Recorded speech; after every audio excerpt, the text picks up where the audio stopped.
We've got to look at Bradman's IPL record. It's very average. At the end of day one in Wellington, it's time for Ask George. Well, hello, George. It's been a good day for England after a rocky start. Yeah, they're all good days, aren't they? I don't think there's been a single day that hasn't been fun since this regime started, whatever it was, 10 months ago. And it was another one. Well, Innocent Bystander asks, what would we be talking about if Johnny Bairstow hadn't bust his leg playing golf? Well, probably Johnny Bairstow's record run breaking, maybe. Or Ben Stokes's, or somebody else's, or maybe we'd be talking more about Zach Crawley. I don't know. All those things are possible, but it is incredible how Harry Brook has taken his opportunity because of that freak accident. And hopefully sometime in the next few months, we'll see that Yorkshire trio of middle order players all in action together. Jack Rule asks, is Harry Brook the next Joe Root? Well, he's the best England batter who's emerged since Joe Root, isn't he? And today, Joe Root was very happy to play the supporting role to him.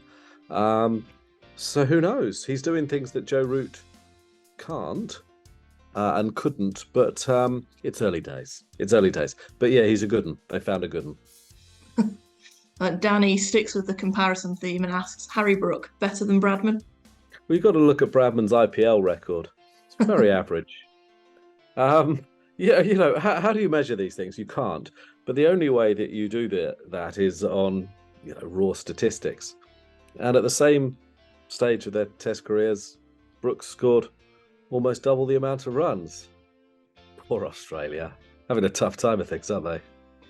Ron asks, are other teams seeing a weakness in Harry Brook's hook shots, or is it more of a desperation tactic? Really good question. There were a couple of times when he did look flustered by the short ball. And there aren't many times when he's flustered by any other ball. I think it's very hard to bowl at him. Because you bowl that sort of just back of a length ball, and which should be a banker for a dot ball. And he plonks it back over your head for 4 or 6. So I can see why they go after the short ball, because at least it gives them a chance of a wicket, because he will hook. So maybe there is the germ of an idea there. Maybe there were a couple of times when Matt Henry hurried him today, and Cummins and Hazelwood will have that pointed out to them by analysts. And maybe that's something that we'll talk about again. But it looked pretty desperate at times today. But Lord, he is tough to bowl to. I mean, where should they be bowling to him? I don't know. He looks really, really good. Do you think if New Zealand did have a quicker bowler available, if Kyle Jamieson had been available, do you think he could have perhaps been the one to trouble Brook? Well, obviously, Kyle Jamieson at his best is a absolutely top quality bowler, and there'd be a better side to with Trent Boult in them.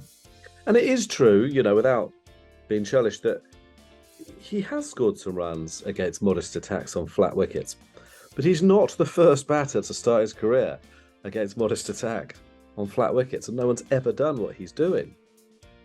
So there's a combination of lots of things. Would Jameson have made it more difficult? Of course he would. Absolutely, categorically he would.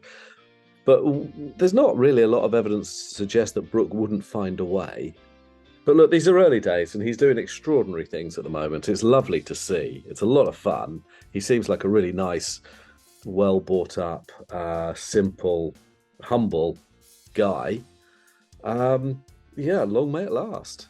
Frank Morris asks, Brook's run orgy will take the headlines, but does Root's innings today mean he's already answered the question he was asking of himself about his role in the side?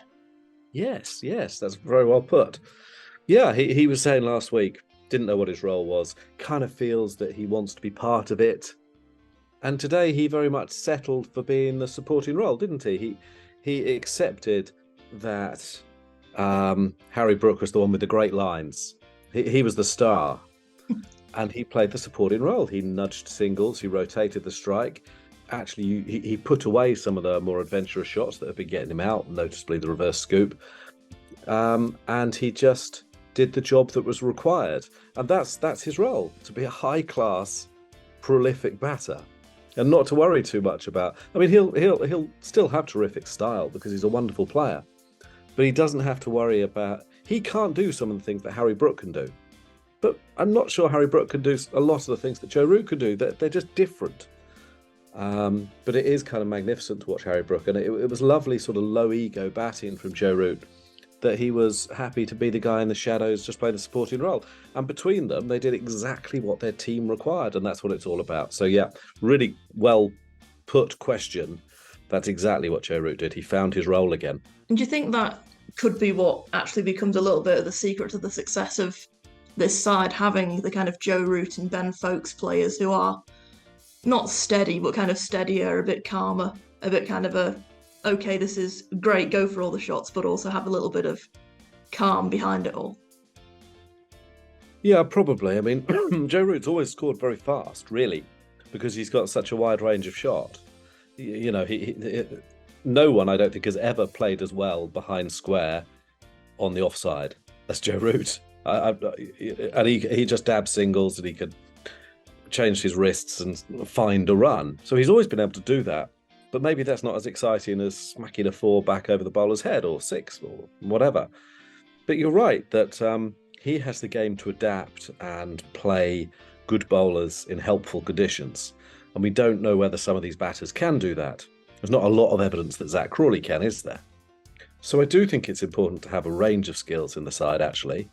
I think at the moment, look, they're probably looking at dropping Ben Foakes to make room for Bairstow. I think that would be a mistake. I mean, I think I wrote as the preview for the game that personally I would be minded to ask Ben Stokes to open the batting, and I'd leave out Crawley. But he's got one more innings maybe to show himself, to save himself, but he didn't look hugely convincing today. Sob asks, this English Test revival is the greatest cricket story since, and he offers 2005 or Sachin in 1998.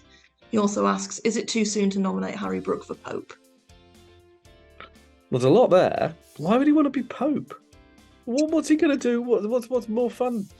He'll never have a better job than the one he's doing right now. He'll never have more fun. What was the first bit? The best story. You know, that 2019 World Cup story wasn't bad.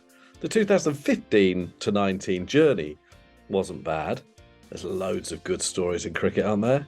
Don't have to go back that far, but yeah, those are good ones as well. So, yeah, it's an incredible recovery. The England comeback in Test cricket is incredible. It's the year of comebacks. Richard Gould, Richard Thompson, Colin bloody Graves, it seems. You know, not all comebacks are welcome.